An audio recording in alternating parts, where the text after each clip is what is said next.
أعوذ بالله من الشيطان الرجيم. بسم الله الرحمن الرحيم.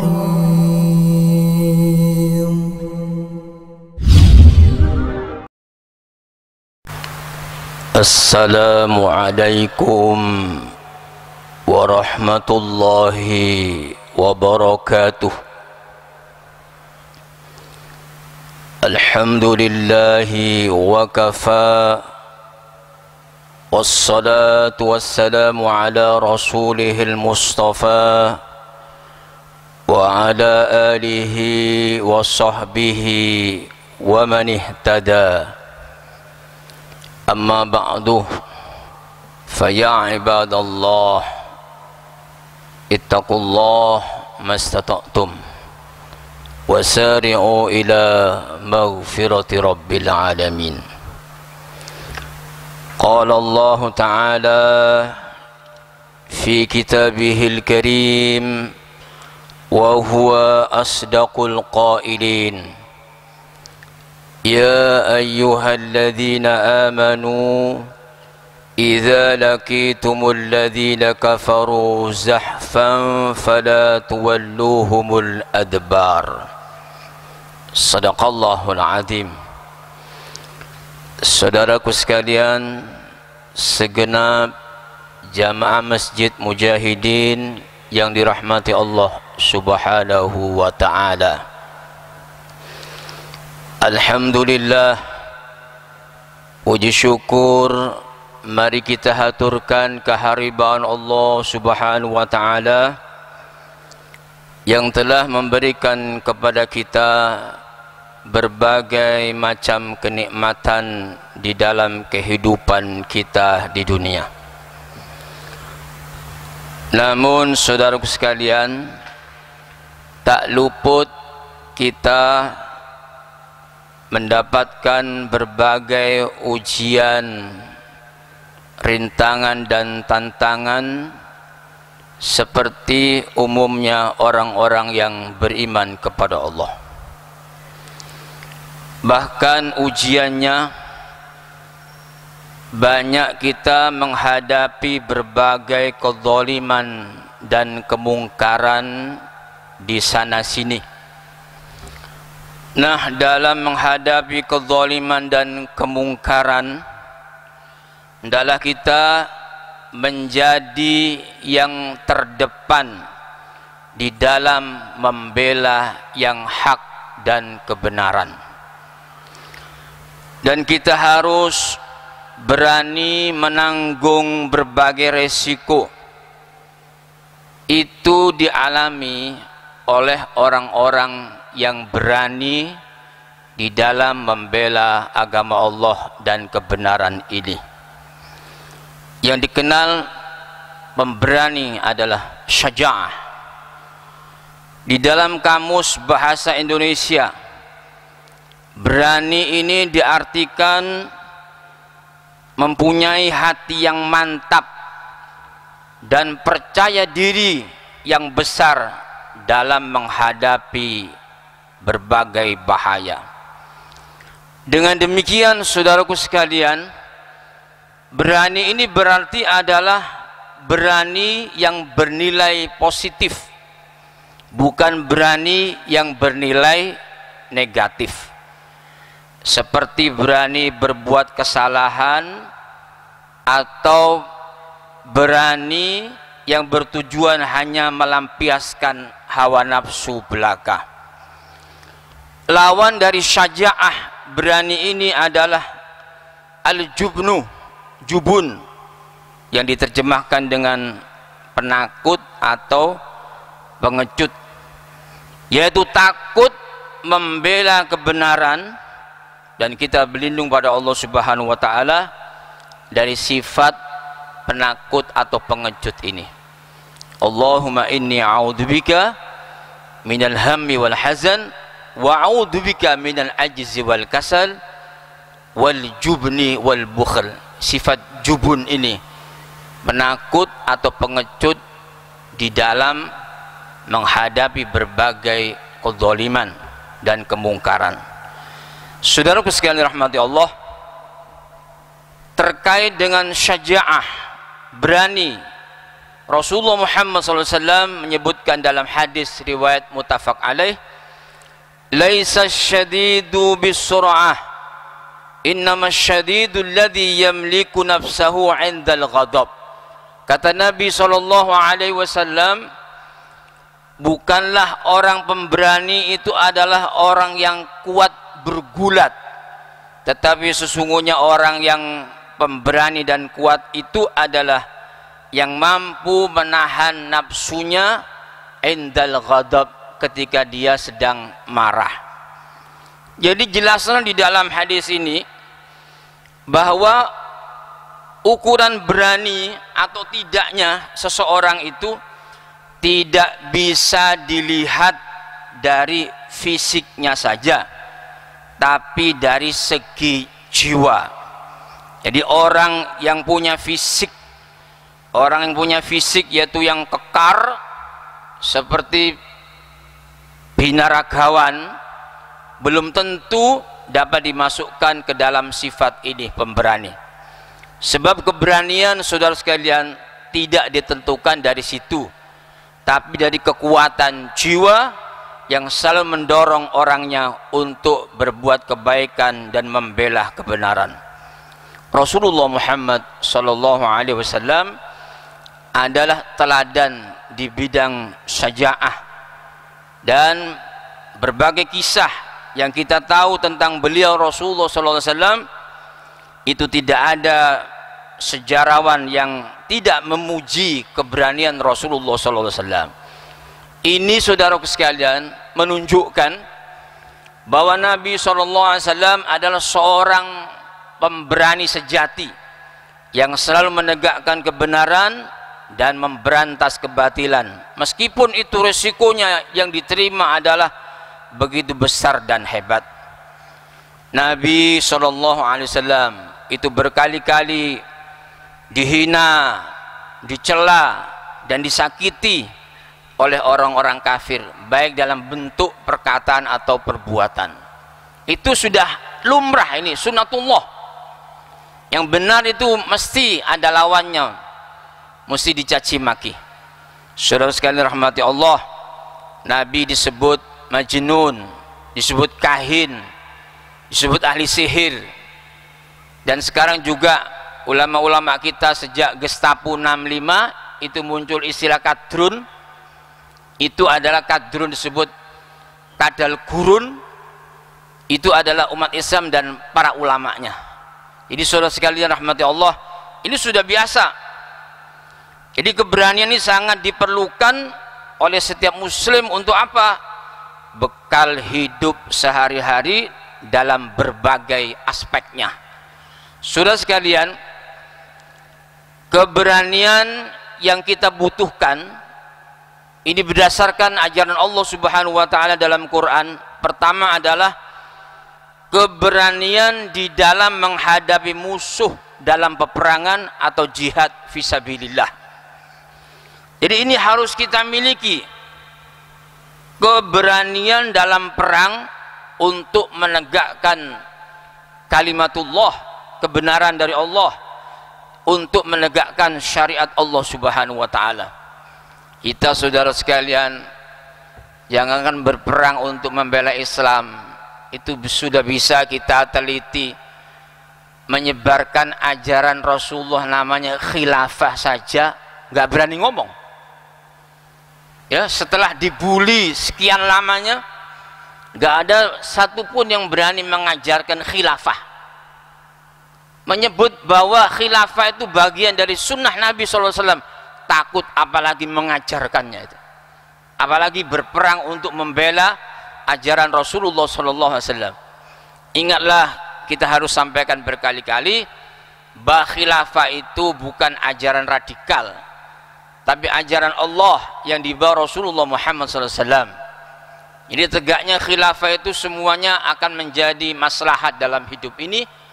Bahkan kemaslahatan bukan hanya untuk umat Islam, tapi orang-orang kafir yang dhimmi itu terlindungi darah dan jiwanya serta hartanya.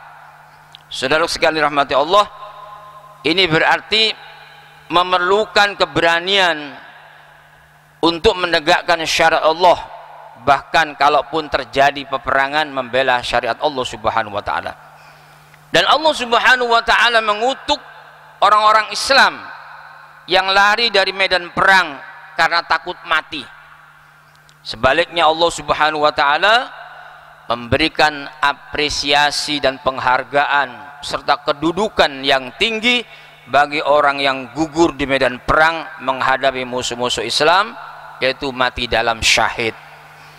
Jadi saudaraku sekalian, berperang ini akan selalu membawa keuntungan, baik menang ataupun kalah atau mati. Jika kalah atau mati, ia akan mati syahid, dan balasannya adalah syurga Allah Subhanahu wa taala. Saudara sekalian, orang yang takut berperang membela Islam di medan laga, di medan perang, takutnya itu tidak membuat dia itu dijauhkan dari kematian. Tetapi beraninya seorang muslim berperang di dalam membela ajaran Allah Subhanahu wa taala tidak menyebabkan dia dekat dengan kematian. Mati itu adalah al-mautu wahid, mati itu adalah satu, wa asbabuhu syatta, sebabnya saja yang bermacam-macam. Kalau kita takut berjuang, berperang membela Islam, mati. Kalau kita berani berjuang membela Islam, juga mati. Maka lebih baik kita berani berperang di dalam membela ajaran Allah Subhanahu wa taala. Itu mati yang terindah, yang disebut mati syahid. Saudara sekalian, dalam Al-Qur'an surah Al-Anfal, Allah Subhanahu wa taala berfirman dalam ayat 16, ya ayyuhalladzina amanu, wahai orang-orang beriman, idza laqitumul ladzina kafaru zahfan fala tuwalluhumul adbar, wahai orang-orang beriman, apabila kalian menemui musuh orang-orang kafir zahfan yang memerangimu, fala tuwalluhumul adbar, maka kamu jangan balik mundur ke belakang, yaitu takut.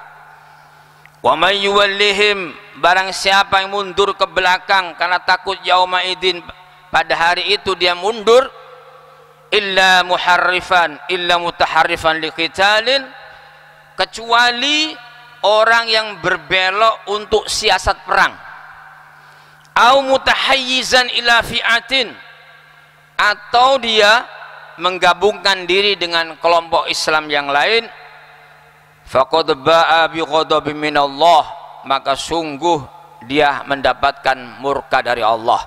Kalau lari mundur ke belakang takut dengan musuh. Wa ma'wahu jahannam, dan baginya adalah neraka jahannam. Wa bi'sal masir, jahannam itu tempat kembali yang paling buruk. Jadi saudara sekalian, jika kita berperang dalam keadaan terjepit dan pasukan kita hampir kalah, maka tidak ada dosa bagi kita lari dari musuh.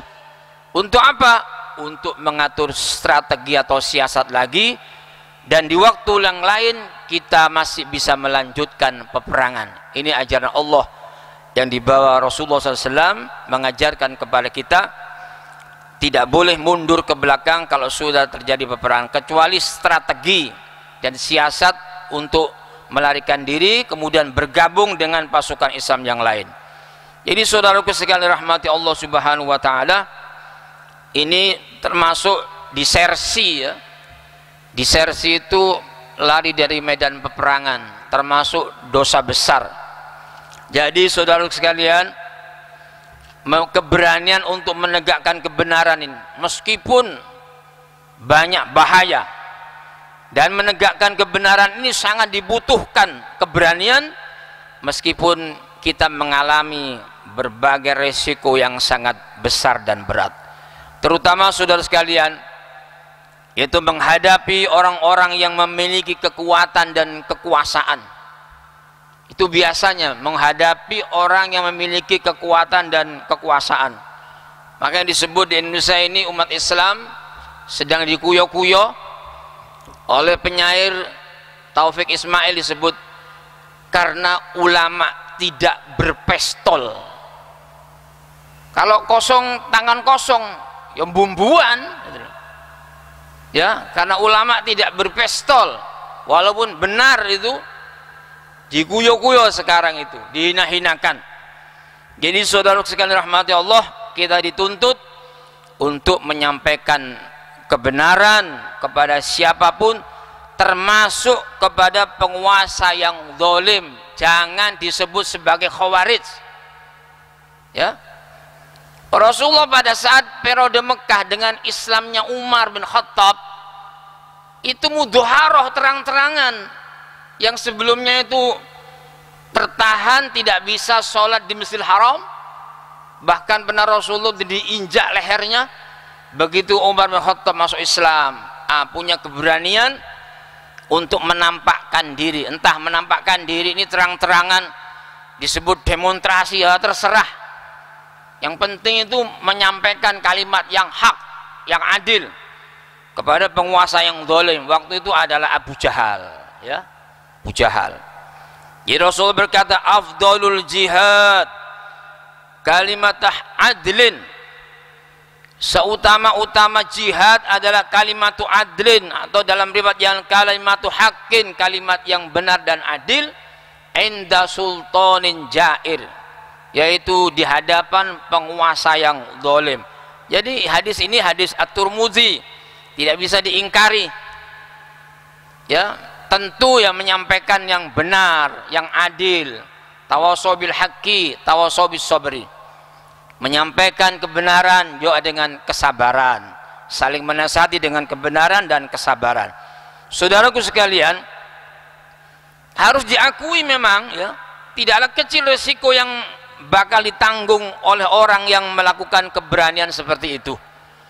Namun bila dilakukan semata-mata karena Allah Subhanahu wa taala, tentu Allah Subhanahu wa taala akan menolong dia, bahkan akan meneguhkan kedudukannya dalam kehidupan dunia ini. Itu harus diyakini, karena Allah Subhanahu wa taala berfirman di dalam surah Muhammad ayat 7, ya ayyuhalladzina amanu in tansurullaha yansurkum yusabbit aqdamakum. Wahai orang-orang beriman, jika kalian menolong Allah, maksud menolong agama Allah, maka dia Allah akan menolongmu dan meneguhkan pendirian dan kedudukanmu di muka bumi ini. Saudara sekalian rahmati Allah Subhanahu wa taala, jadi ini menolong agama Allah Subhanahu wa taala pasti akan ditolong. Jangan takut sebab sedikitnya umat Islam, sedikitnya memiliki kekuatan. Kita gambarkan saudara-saudaraku seperti dalam perang Badar dipimpin oleh Rasulullah SAW. Ketika itu Rasulullah menghadang kafilah dagang yang datang dari Syria, membawa logistik perbekalan yang senilai 50.000 dinar. Kalau sampai ke Mekah, itu akan mengokohkan perekonomian orang-orang kafir Quraisy, dan itu dihadang oleh Rasul dan para sahabat. Yang kafilah dagang itu cuma dikawal 30 orang saja, dan bukan pasukan bersenjata, pimpinan Abu Sufyan. Rupanya Allah Subhanahu wa taala menghendaki lain. Kafilah dagang ini dibelokkan ke tempat lain sehingga tidak bertemu dengan Nabi dan para sahabat, lolos dari incaran. Ini mau disergap, lolos. Dan ada spionase yang mengabarkan bahwa Muhammad SAW dengan kawan-kawannya, dengan sahabatnya, tengah menghadang kafilah dagang yang dipimpin Abu Sufyan. Maka penduduk Mekah kafir Quraisy mendengar, dan tampillah Abu Jahal yang memang dengan pasukan militernya yang berjumlah 1000. Mau mundur, takut. Oleh Allah tidak dibiarkan umat Islam kala itu pimpinan Rasulullah bertemu dengan hanya kafilah dagang yang dikawal 30 orang. Kecil itu. Oleh Allah justru sengaja dibenturkan dengan pasukan militer pimpinan Abu Jahal. 1000 pasukan perang. Sehingga Nabi berkata kepada Mikdad, wahai Mikdad, bagaimana kalau nanti terjadi perang, itu nanti perang Badar, bagaimana pendapatmu? Kata Mikdad, ya Rasulullah, apa engkau ingin pendapatku? Ya, kata Rasulullah, kalau nanti terjadi perang, saya tidak akan mundur ke belakang, saya akan ada di depanmu, di kanan kirimu, di sisimu, kata Mikdad. Dan saya tidak akan meniru perkataan orang-orang Yahudi kepada Nabi Musa alaihissalam ketika diajak berperang. Orang Yahudi berkata, ibhab anta wa rabbuka, pergilah engkau wahai Musa bersama Tuhanmu, faqatila, berperanglah, fa inna hahuna qa'idun, kami duduk di sini aja. Itu ya, Mikdad berani ini, walaupun 1000 lawan 300. Ini saudara sekalian, kalau terjadi perang ya, ini sebagai pelajaran. Waduh dulu, ini jumlah penduduk China itu, Tiongkok itu 2 miliar seperempatnya, 2 miliar 300 juta lebih. Iku nak ditok orang Indonesia tuh perang akhir zaman, waduh ya. Jadi kita takut. Padahal ini ujian juga. Dulu generasi pertama tidak mundur, 300 lawan 1000. Jadi saudara sekalian, ini diajarkan kepada kita, jangan takut ya, terutama di dalam membela kebenaran Islam. Lalu kebenaran ini juga untuk menegakkan kebenaran meskipun bahaya, dan keberanian untuk ini juga keberanian untuk mengendalikan hawa nafsu, dan ini juga termasuk jihad ya. Adapun perkataan roja'na minal jihadil asghar ila jihadil akbar, kita telah pulang dari jihad yang kecil menuju jihad yang besar. Ada ditanyakan, qalu wa mal jihadul akbar, apa jihad yang besar itu? Jihadun nafsi.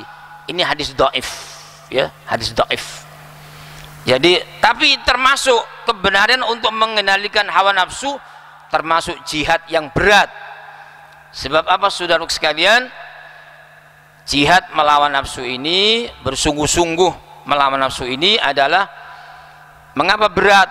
Sebab yang dihadapi tidak kelihatan. Seperti nanti jihadnya umat Islam di Indonesia ini seperti tahun 65. Mungkin hawanya, nuansinya itu mirip-mirip kata orang tua kita ya. Jadi sekarang mau diundang-undangkan HIP itu, dan belum dicabut, mau diteruskan, dan mau merubah Pancasila menjadi Trisila atau Ekasila. Jarno lah ya. Ya, biarkan aja. Biarkan itu komunis disetujui di Indonesia ya. Nggak apa-apa. PKI dilegalkan, gak apa-apa gitu loh. Diganti Pancasila menjadi Ekasila, Jarno ya. Sudah dicegah, nggak bisa ya. Dicegah nggak apa-apa, nggak bisa, ya sudah.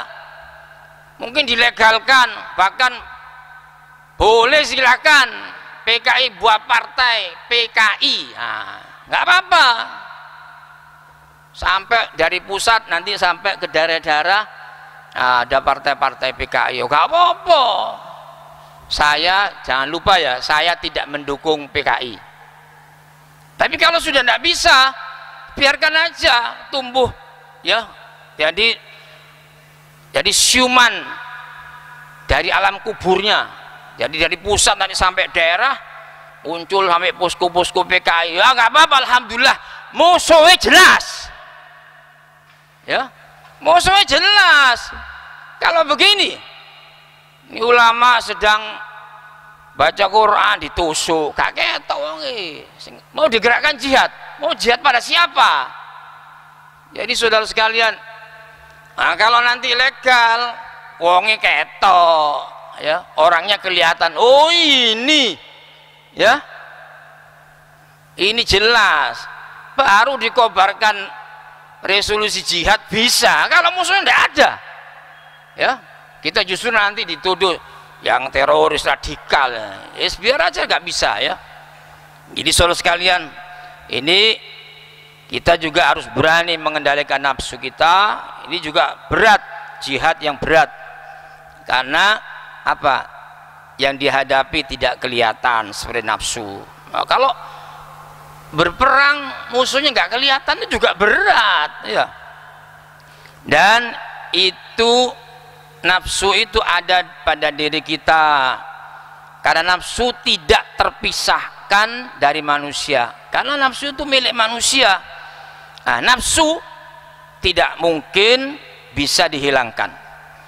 Yang harus kita lakukan bukan menghilangkan nafsu, tapi melawan dan mengendalikan nafsu, karena watak nafsu itu adalah mengajak kita berbuat keburukan.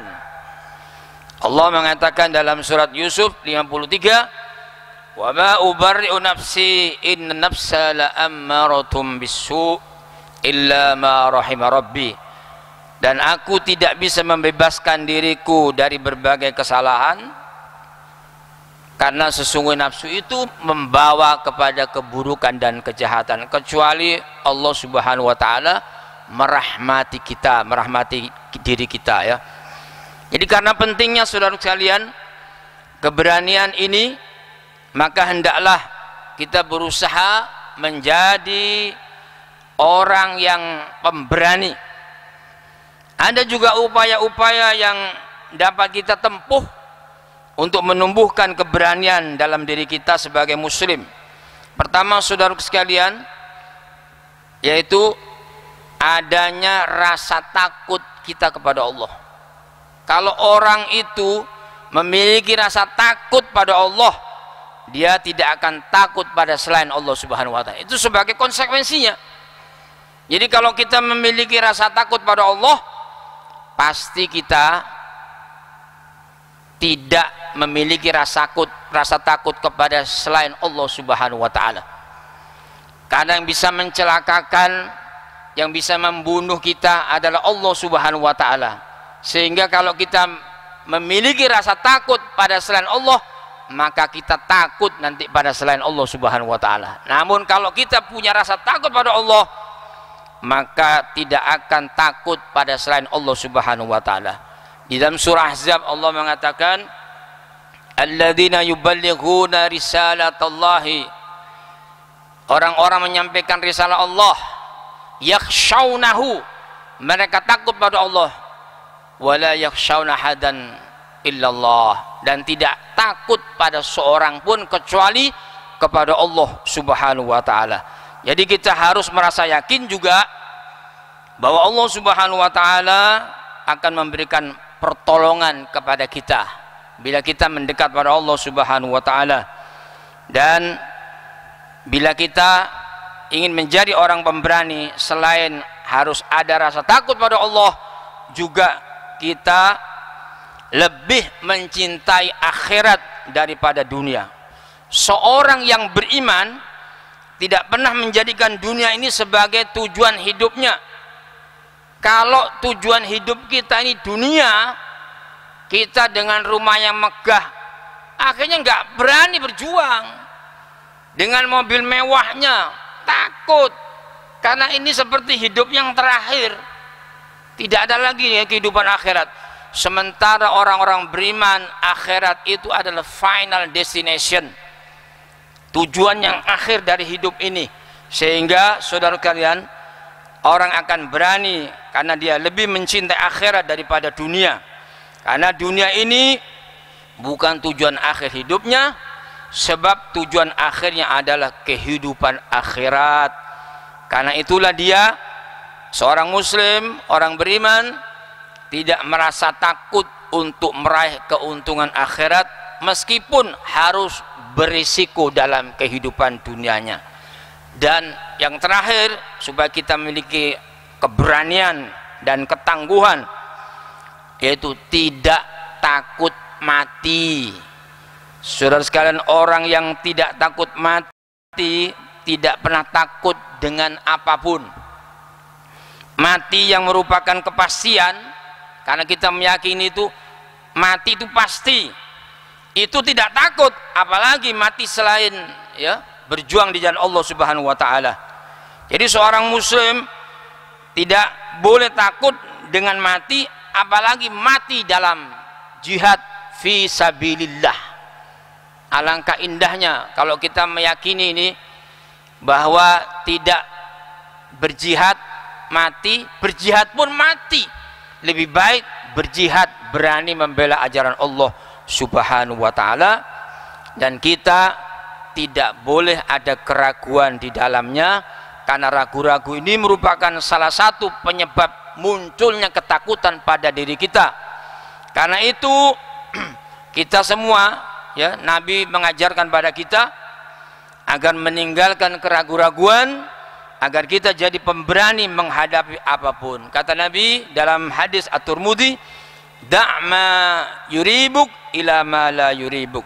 Tinggalkan yang menjadikan sebab kamu ragu-ragu, beralihlah kepada yang tidak meragukan kepadamu.